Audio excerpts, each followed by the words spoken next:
Well, hello again, my lovelies. I have to say it's been quite some time, and I'm extremely sorry for not uploading for that long. Let's just say that life happened, and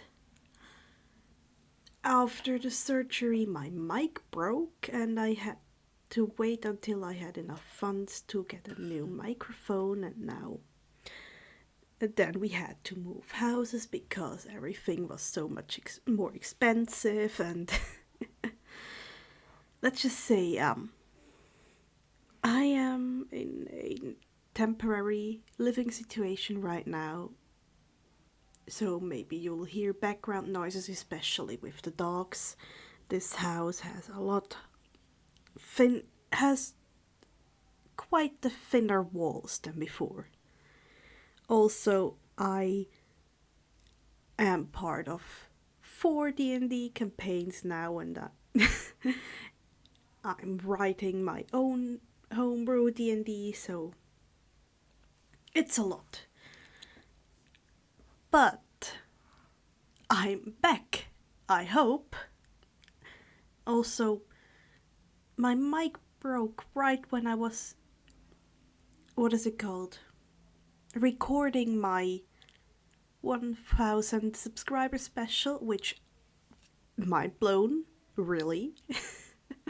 I have to thank you all so much for this, and I know it sounds like I'm not really excited, but I'm really am. I just need to keep my voice more on the down low because of the walls. I can't scream anymore. I can't do the loud voices that much anymore due to not wanting to disturb the rest of my family. But with the holidays approaching, I hope you have a very nice Christmas, Hanukkah, or whatever other festivities you celebrate, and we'll have a better year coming soon.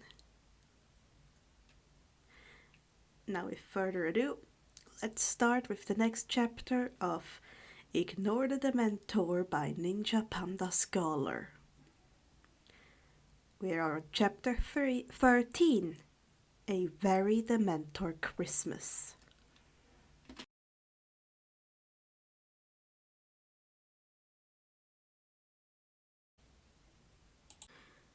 Christmas Eve continued to be a tense occasion as Harry, Sirius, and Remus attempted to renegotiate their relationships with each other. Luckily, Snape had left well before dinner, or it may have been a disaster. It as well was. It was the older men had to come to terms with the fact that they could not try to parent the teen that had never grown up with parents or anyone who actually cared or saw them as more as brothers or uncles than parent figures. Plus, neither one of them were equipped to be a parental figure at that time anyway. Harry had to come to terms with the fact that there were people who cared about him and who he was expected to actually talk to and tell when something was bothering him. Everything may have started with Harry becoming a Dementor and not telling anyone, but it spiraled into a long overdue discussion into who they all were to each other. After Harry explained Sirius' emotions to Remus, since Sirius was incapable of coherently explaining himself, Remus agreed to help him sneak out occasionally through either Polyjuice or as Padfoot. It was either clear to all of them that if Sirius were made to continue to be isolated in the house he hated, he would eventually go completely mad instead of just slightly mad he was currently. It helped that Harry was absolutely positive he could break Sirius out of prison whether the Dementors were still there or not, since he could easily walk through walls and invisibly traverse shadows. They all agreed it would not be their first choice of a good time, though. They were all emotionally drained when they went to their rooms to crash for the night. Harry grinned fondly at the vases of dead flowers in his room as he went to his trunk to pull out the homework he was going to do after putting Jamie to sleep. I knew there was something not quite right about you. The portrait on Harry's wall drawled in an aristocratic tone. Harry jumped in surprise. Headmaster Black, you scared me. I scared a Dementor. That's not something you hear every day.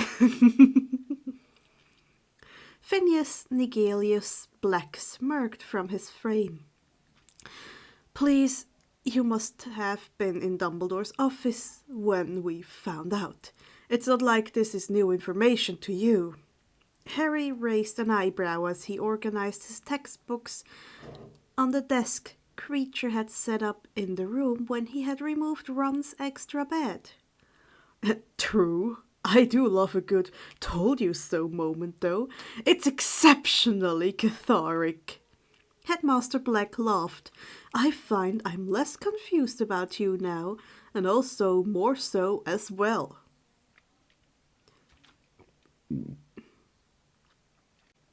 Harry crossed his arms and smirked at the man.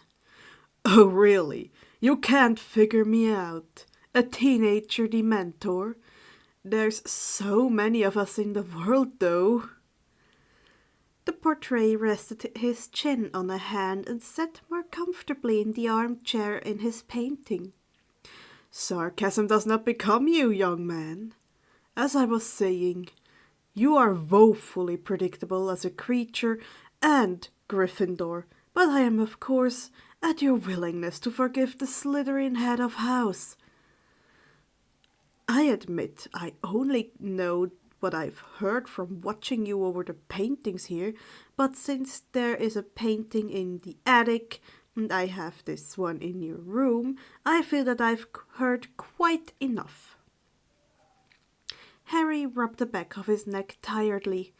Jamie may have been in a semblance of a coma for several days, but that just led to him tiring out faster by being up and about during the evening after so long in bed. It's less that I forgive Snape and more that I forgive myself, if that explains anything. Headmaster Black glared at Harry enough to communicate that it definitely did not. The Dementor sighed and sat on the bed to get more comfortable. I've been blaming myself for Voldemort's action all these years, and I finally realized that when Snape was telling me everything was his fault. Yes, he shouldn't have done what he did, but I realized that Voldemort was the one who actually wanted to kill and who made the decision to take a life. If I could see that Voldemort was the ultimate person to blame for my parents' death instead of Snape, then I could forgive myself for it and Cedric's death as well. I could let go of that responsibility that it really wasn't my fault at all, but that bastard of a Dark Lord.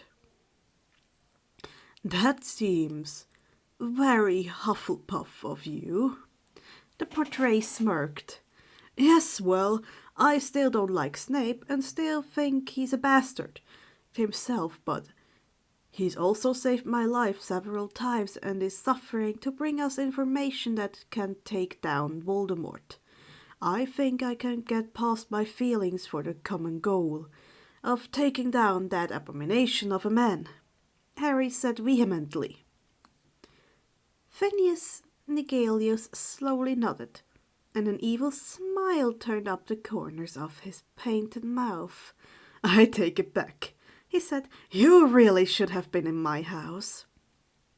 Harry shrugged. Probably, but I couldn't really care less at this point.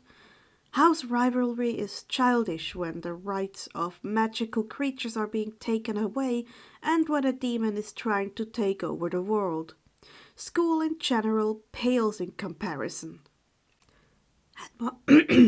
Headmaster Black burst out laughing, very disconcertingly. When Harry looked at him questioningly, the painting just shook his head and continued laughing. I keep getting my eye. I'm keeping my eye on you, boy. I expect great things. The man laughed his way out of the portrait and the room. Mental. Harry sighed and laid back on the bed to let go of Jamie and tuck him in for the night. It was before dawn. Hedwig returned.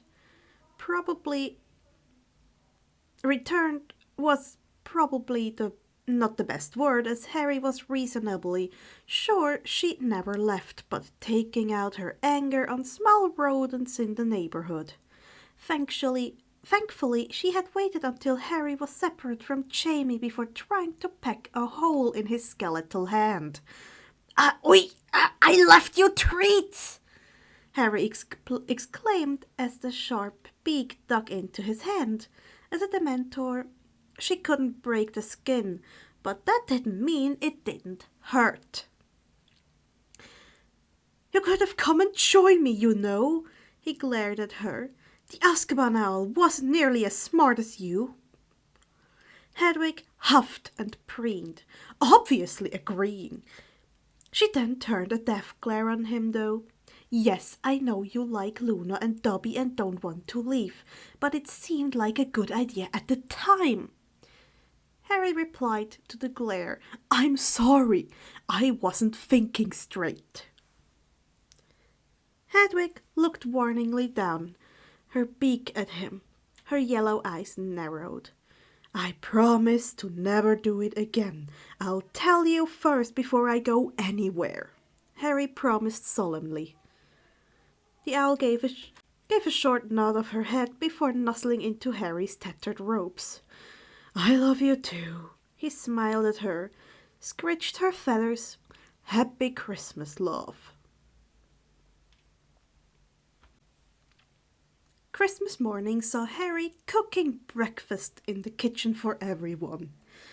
To Remus' complete surprise and probable heart attack, he was doing it in his Dementor form, though, wanting to let Jamie sleep a little more. Cop! Remus exclaimed, clutching his chest dramatically when he stumbled bleary-eyed into the kitchen. You have to warn a werewolf. We're not quite at the point of expecting to see a Dementor frying bacon. Creature glared at the man from where he was washing dishes as Harry let out a haunting chuckle. Harry Dementor is being nice to Wolfman and Bad Master. Harry Dementor is being nice to Wolfman and Bad Master. You should be nice to Harry Dementor. Creature warned with narrowed eyes. Hardly no. Remus exclaimed with wide eyes. I didn't mean to say anything mean. I'm sorry, Harry. I was just surprised. Harry screeched at the creature as he transferred the bacon from the pan to the platter. The house elf rolled his eyes, but turned back to Lupin. Harry Dementor is too forgiving. He says it's no problem that he would be surprised too. Harry screeched a few more times for Creature to explain he was going to pick up Jamie before leaving the room. He didn't want to be in his Dementor form when Sirius woke up. Yes, his godfather knew what he was now, but he didn't want to make his life even more difficult than it was by reminding him of prison all the time.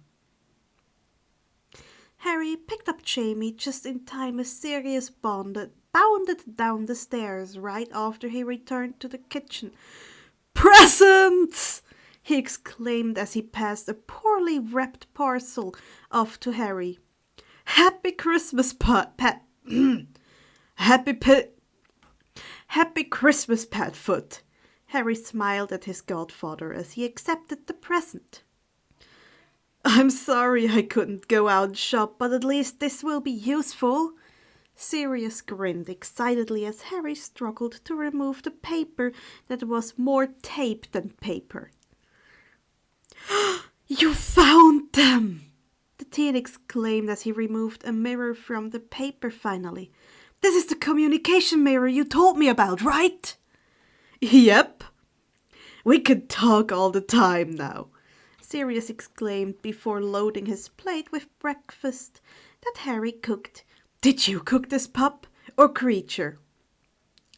Remus explained his surprise that morning of the Dementor cooking while Harry dug the presents from his friends out from under the tiny shabby tree his godfather had set up in the corner. For you and you, Harry said, passing off presents to Remus and Sirius. Remus actually teared up as he unwrapped the 3-month supply of Wolfsbane potion. It was pretty expensive, but very necessary for a werewolf, especially one who lived in London. This is too much. Harry! He breathed out. Where did you get it? Harry just shrugged it off. You'd be surprised what you can owl order.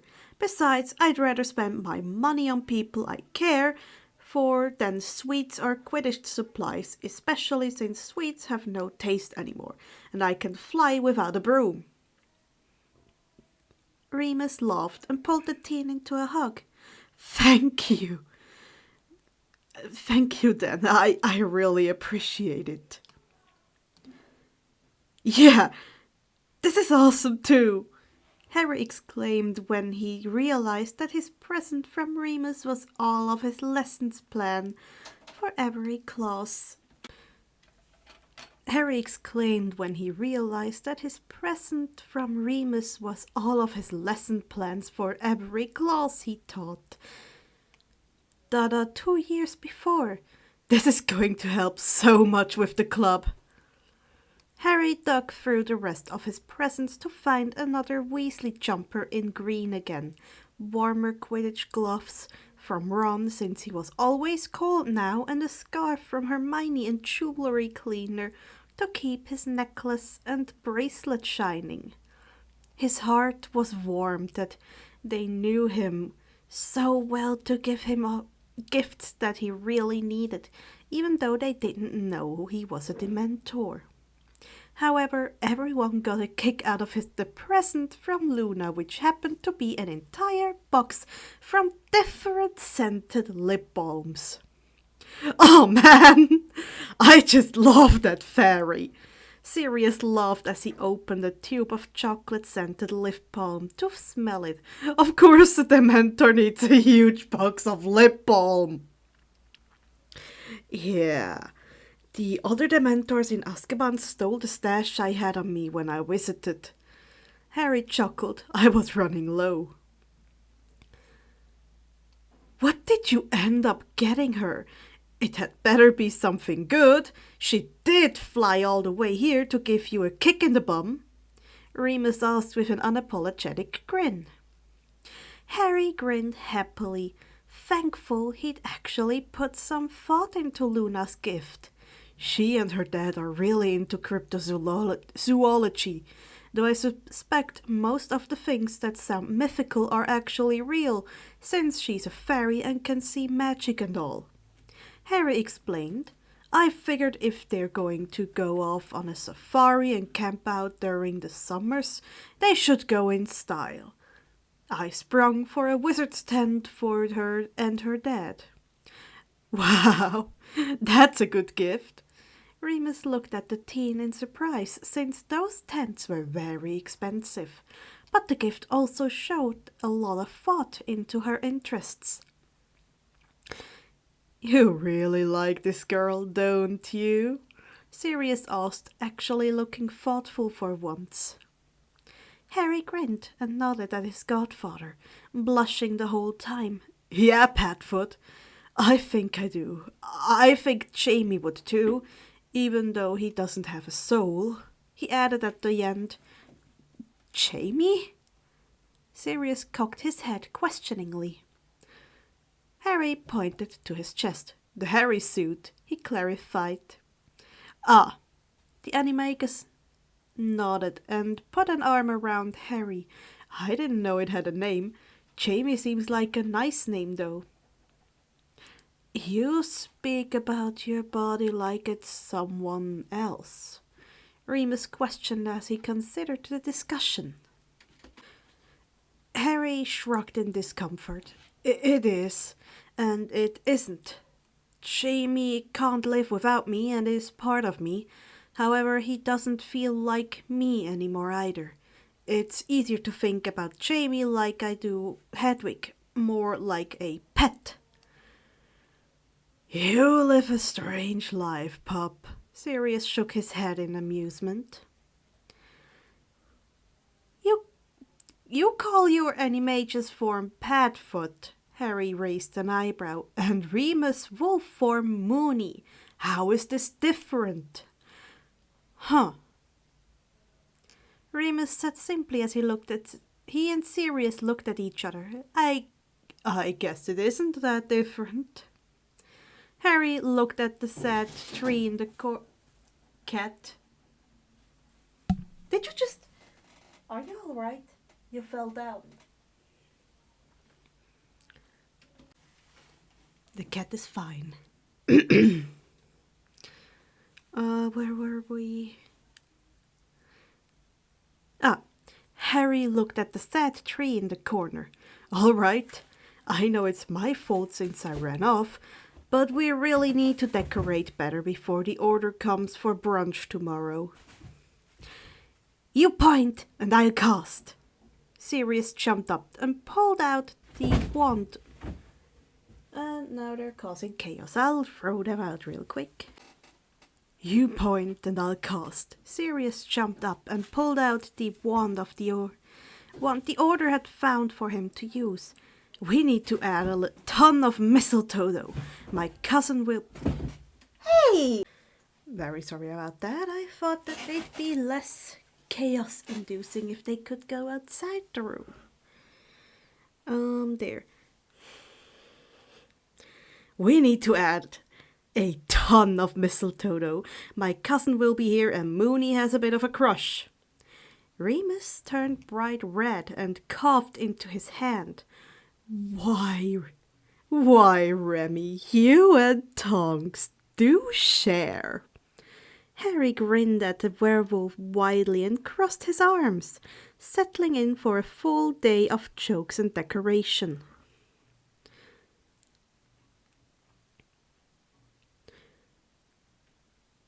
What in the world happened while you were at Azkaban? Sirius exclaimed as he held a copy of the Quibbler and Remus had one of the Daily Prophet when Harry walked downstairs for breakfast on Boxing Day. Paperwork! Harry grimaced. A whole lot of paperwork and negotiations. Did they publish the letter? Page 1 on the Quibbler and page 8 of the Daily Prophet, Remus said as he passed his paper over to Harry. Harry groaned as he read the title of the article in the Prophet. Hoax letter sent to the Prophet. At least they still printed the whole letter. Remus sighed and shook his head sadly. I doubt anyone is going to believe it though, regardless, especially since it's also in the Quibbler. Here! Sirius passed the Quibbler over. Luckily, the headline was Dementors resign after contract ends.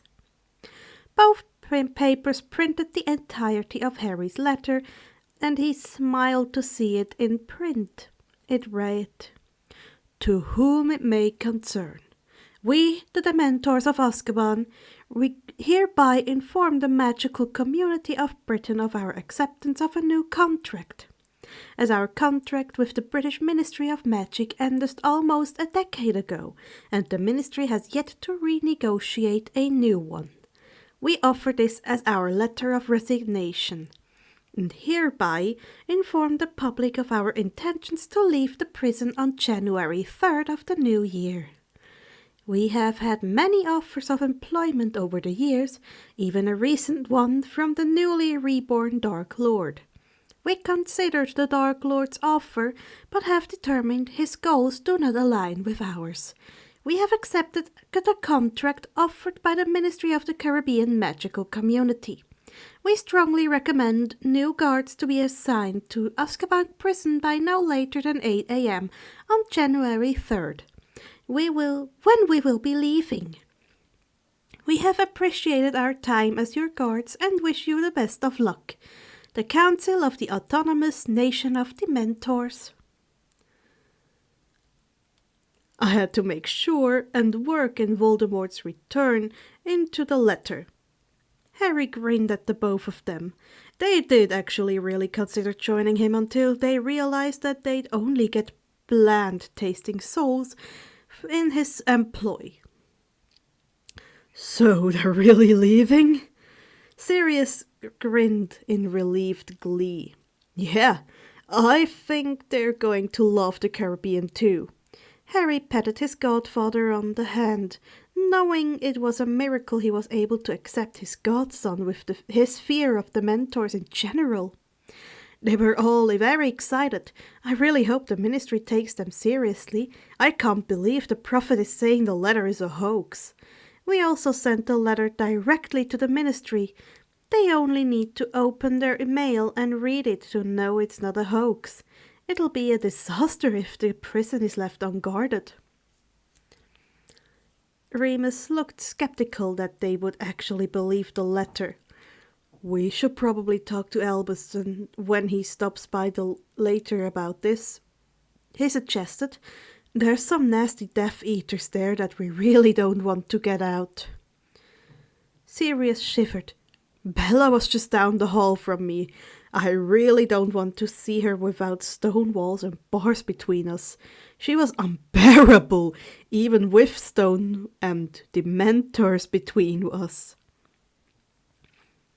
The flu immediately flared in the kitchen as Dumbledore stepped out. Harry! Are the Dementors really leaving?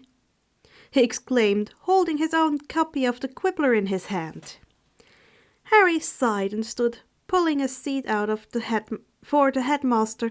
Sit, sir. I have to start cooking before everyone shows up for brunch, since those two are useless and Creature shouldn't have to take care of everyone.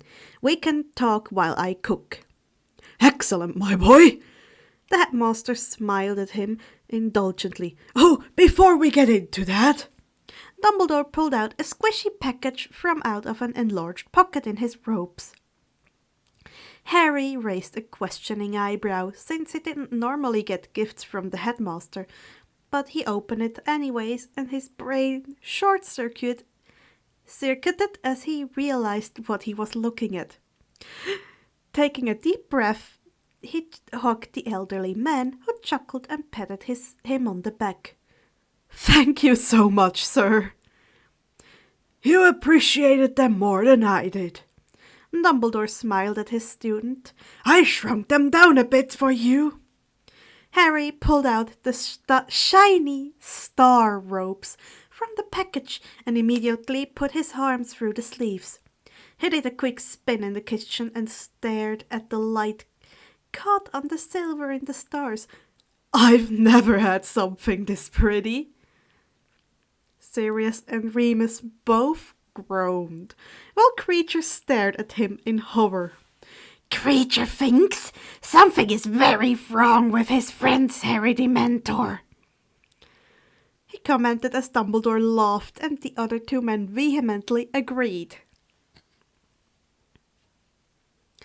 Besides Dumbledore promising to try to make the Ministry take the Dementor's letter seriously, nothing was decided before the full order and their families showed up for brunch, creating a very full house.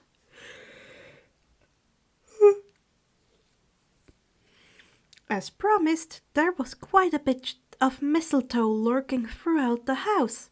After an extremely successful brunch where Mrs. Weasley complimented Harry's cooking again, Harry recruited Ron and Ginny to help him and Sirius manipulate Tonks and Remus under all the mistletoe.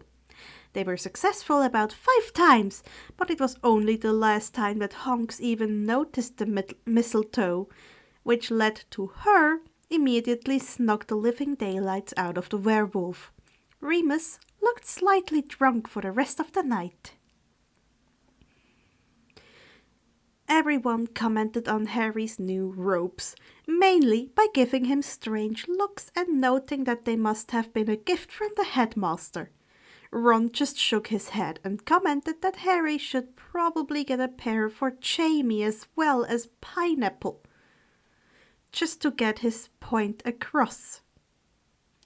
Harry instead offered to find his red-headed friend a pair so they could match, which caused Ron to choke on his eggnog and Fred and George to corner Dumbledore and ask where he had bought the robes.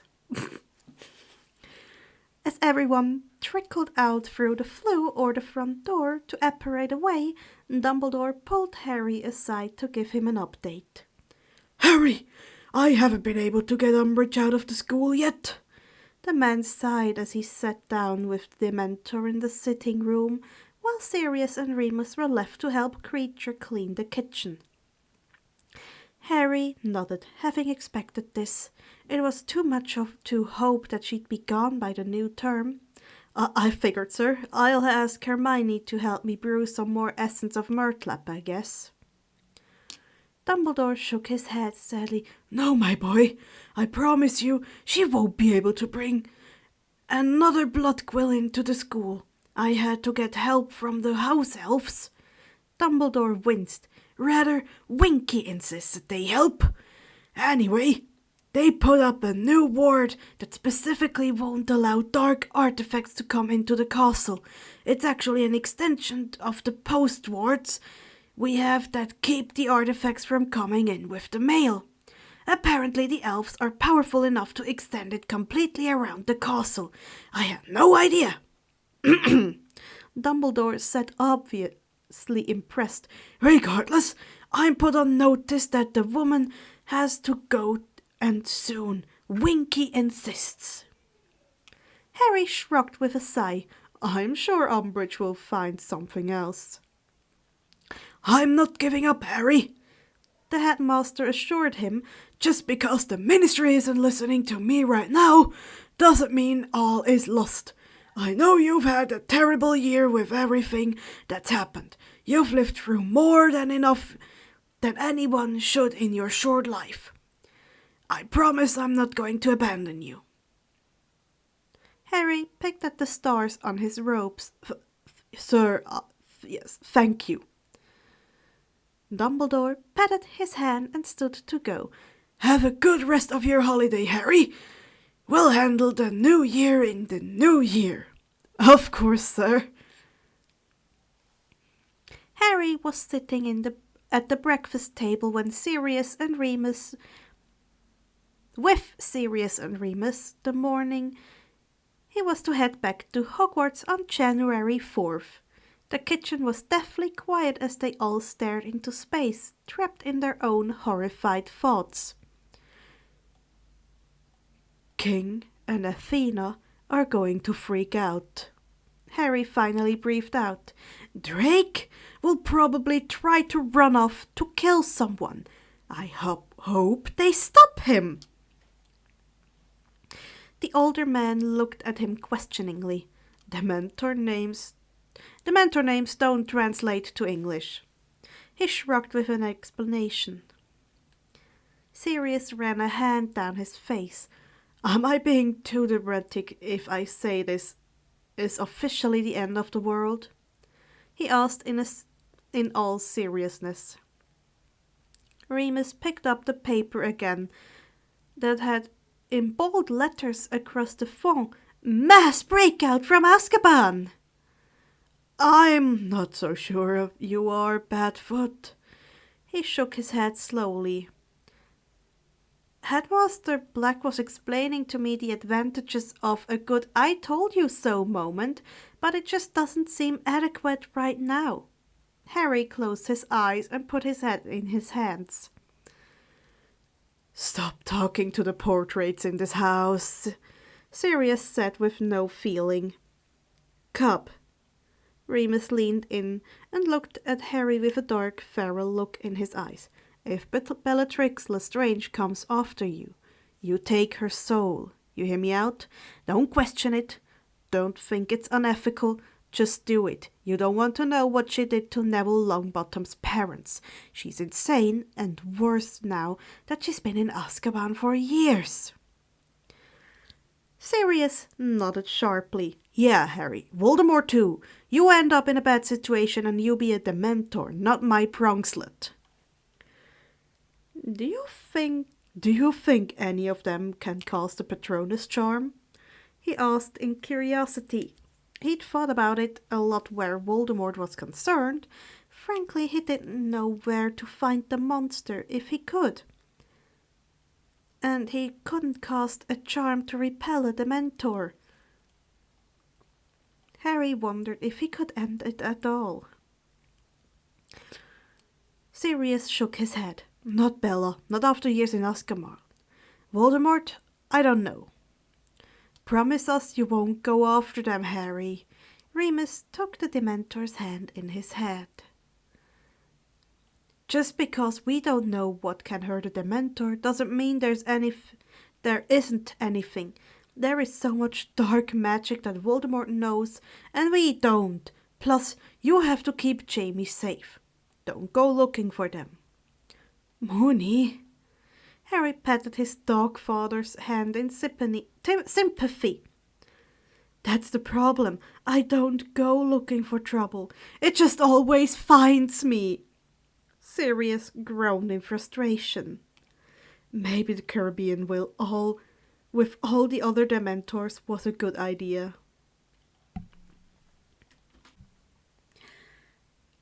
I think for today that's all I'm going to manage.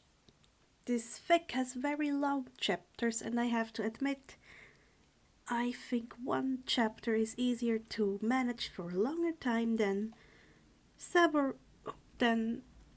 larger videos.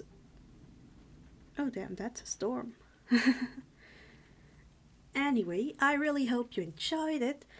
Please, if you liked it, consider leaving a like and subscribe so you can see more of my uploads. I will try to upload again more frequently in the future. Again, happy holidays to everyone. We'll see you around. Oh, by the way, you should really join the Crow's Nest. It's a new server for podfickers and everyone alike. Similar to Elizabeth Eleanor's. I'll link the Discord in the description together with the fanfiction link. See you around.